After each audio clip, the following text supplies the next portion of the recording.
नांदणीच्या महादेवी हत्तीणीला पुन्हा तिच्या घरी आणण्यासाठी सुरू झालेल्या स्वाक्षरी मोहिमेला कोल्हापूरकरांनी भरभरून प्रतिसाद दिलाय। तब्बल 2 लाखांहून अधिक नागरिकांनी आपली स्वाक्षरी देत महादेवीच्या पुनरागमनाची मागणी केली असून हे सर्व स्वाक्षरी फॉर्म राष्ट्रपतींकडे पाठवण्यासाठी आज माजी आमदार ऋतुराज पाटील नांदणी मठाकडे रवाना झालेत। नांदणी मठातील महादेवी हत्तीणीला गुजरातच्या वनतारामध्ये हलवल्यानंतर तिच्या पुनरागमनासाठी कोल्हापुरात मोठ्या प्रमाणावर लोकभावना उसळली आहे। या पार्श्वभूमीवर काँग्रेसचे विधान परिषदेतील गटनेते आमदार सतेज पाटील यांनी महादेवीला परत आणा ही स्वाक्षरी मोहीम सुरू केली होती।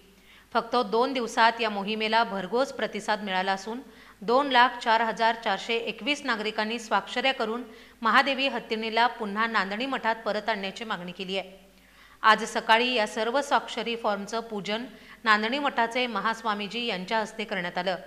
या मोहिमेचं नेतृत्व माजी आमदार ऋतुराज पाटील करत असून त्यांनी हे सर्व फॉर्म घेऊन नांदणी मठाकडे प्रयाण केले।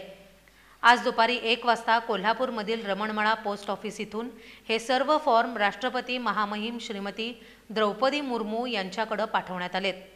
स्वाक्षरी अभियानाच्या पूजन कार्यक्रमासाठी गणपतराव पाटील, शेखर पाटील, राहुल खंजिरे, शशिकांत खोत, विजय पाटील, विजय चौगले, सुदर्शन खोत, दीपक मगदूम, नितीन बागे यांच्यासह असंख्य भक्त उपस्थित होते।